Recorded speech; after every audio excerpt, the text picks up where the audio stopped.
Hi, I'm Ashley Adamson, and today we're going to talk about how do you get people to see you as you are.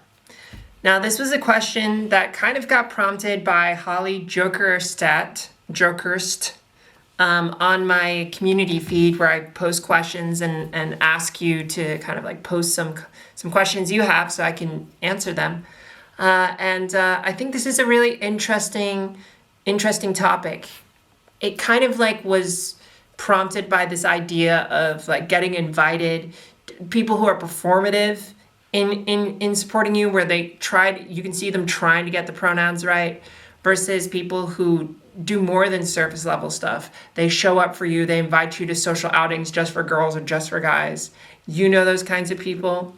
And so I thought that maybe the topic we should discuss here is really like how to get people to see you as who you are.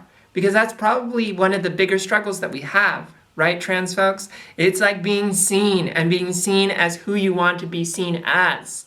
That's hard. That's a lot harder, especially when you're starting out, you're transitioning. So we're going to dive into that.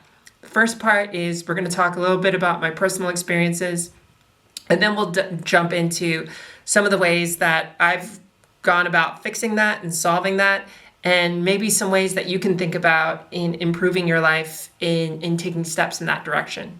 Okay, does that sound good?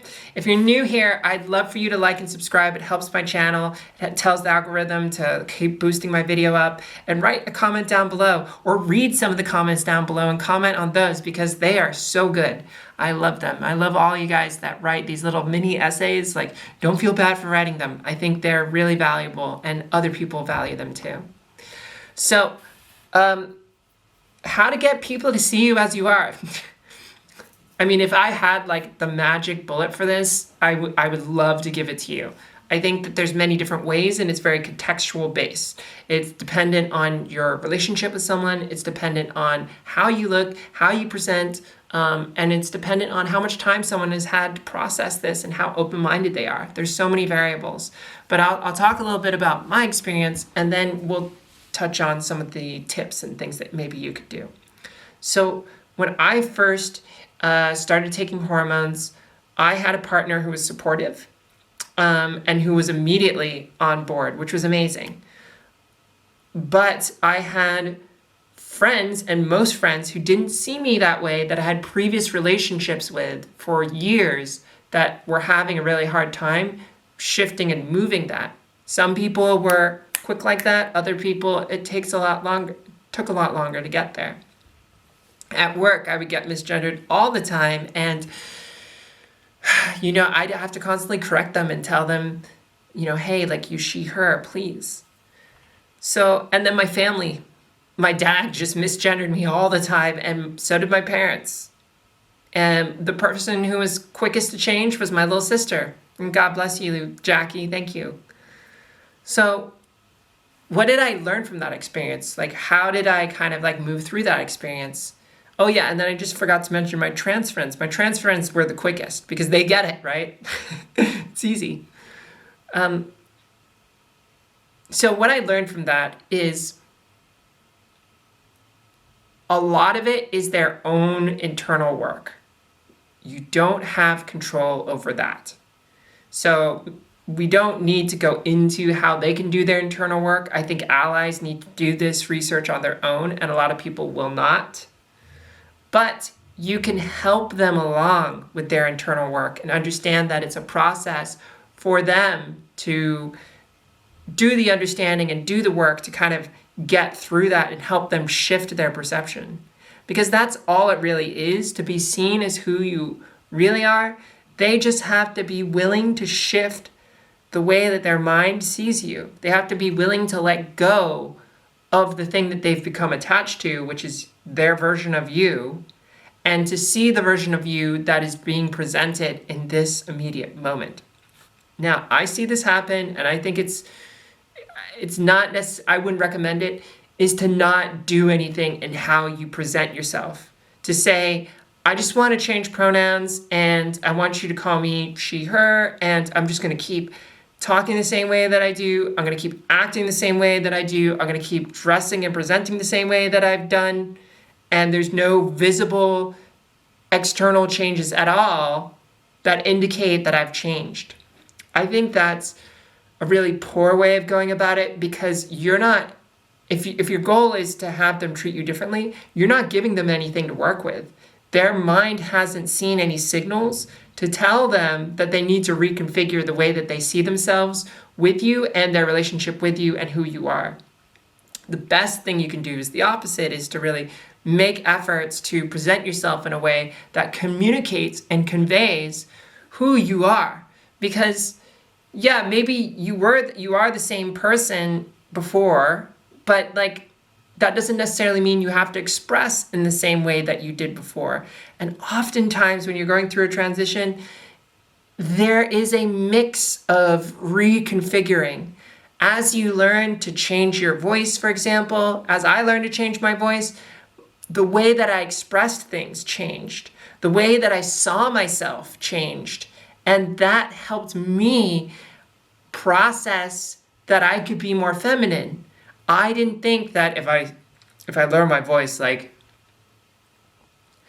if I were to speak like this and keep speaking like this, it'd be hard for me to recognize that I am that person, that I can be more feminine, because I am just associating the tone and frequency of my voice with my identity, and my identity is still rooted in thinking that or experiencing myself as a male. So when I try to express things like more femininely, then like that's not really getting me there, because I'm still seeing myself as a man, and maybe I'm sounding a little bit more like a gay man at that point, which is not what I want.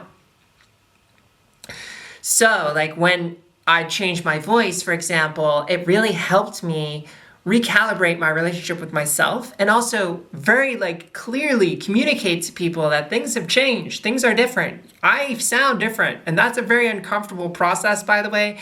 Changing your voice can take like 6 months, maybe more, depending on how much lessons you have. And that's a very uncomfortable space to be in, I have to say. So change your voice as early as possible. That's my recommendation right there. But you can visually cue like earrings, like little nail things, all that stuff. Maybe I'm just kind of hitting that one a little heavy, but that's one thing. Another thing is understanding that it takes time to process this, and this comes back to the internal work piece, is to kind of like see what you can do to help them move things along and not create conflict in moving things along. Because if I'm always just like, dude, like I told you, like she, her, come on, like get with the program. They're like, oh, I'm so sorry. I'm okay. But you know what you're doing there is you're also creating a negative system where you're conditioning them to have a negative experience around this. And you don't want them to have a negative experience around you. You don't want to create that for them. They may even beat themselves up, and that's enough. The best thing to do is to really just have patience and to present yourself as you want to be seen, and give them some time. Now, not everyone is going to adapt. Not everyone is going to change. And my dad, for example, was probably the slowest. It took him, he probably still misgenders me now. I don't see him all the time, but it's taken, I've been with him for 3 years now, and 3 years as me. And he's still probably going to mess up, but not as much. And he's done so much better. And he's like 70-ish, right? Like it's hard to rewire your brain at that age, especially when you've known someone that long in your life. But there are people that will not change, and it's up to you to decide if you want to keep them. Do you keep someone in your life that does not see you for who you are? Do you value them enough, and is that connection valuable enough between you two to feel like it's mutually beneficial to keep going? Or are you going to feel better to let that person go? I've done this before, where I've let people go who chose not to see me, did not put in any effort to really see me as I am. And it's hard to let go of these kinds of people if you have a friendship with them. But oh my God, letting go of people that don't fully see you and accept you, even if they are your friends and it is convenient to have them around. Sometimes you gotta just burn shit down and get things out to make space for the new. Sometimes you can't make new friends without kind of letting go of your old ones. And I don't mean just like excommunicate everyone and then just move on and start from scratch, from nothing. But there's sort of like this process where you kind of like start to move people out, and you start to call or text less, and you start to kind of text and call more other people. And right now it's kind of hard with COVID, but there's a lot of people you can meet online, connecting through Discord and Reddit, here in the comments down below, me, that kind of stuff. So there is kind of this point where you also have to consider just letting go of people. And there's that. This last one I'd say is in the category of Kung Fu, like energetic Kung Fu. And this is for the people that are more spiritually minded and will get this. So here's some metaphysics stuff right here.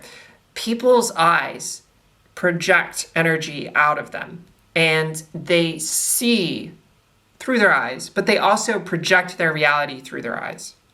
Now, why this is important is because if they are seeing you and they are projecting reality through their perception, then you are receiving that projection. And it's like kind of like a holographic layer being placed on top of you, and kind of your body, or you may even feel it. Have you ever kind of felt that someone really just didn't see you the way you wanted to, and you felt like, oh, kind of like stuck in a box, whether or not it's being trans or not? Did you feel that? Because that is an example of a judgment and a certain kind of perception that locks you into a way of being seen. And the only way to kind of wriggle out of that is to really kind of, there's a couple ways. So the first way to wriggle out of someone's judgment and perception is to be so strong in your own self-perception of who you are that their perception gets modified by your perception of yourself. And I don't mean like how you talk or anything like that. I mean like how you hold your space, how you hold your space in your body. Like you have to so strongly see yourself for who you are and hold that when they look at you, they just see what you're emanating, and they pick up on that, and then things start to change. The other thing is to put yourself in positions that allow them to be open to shifting their perception.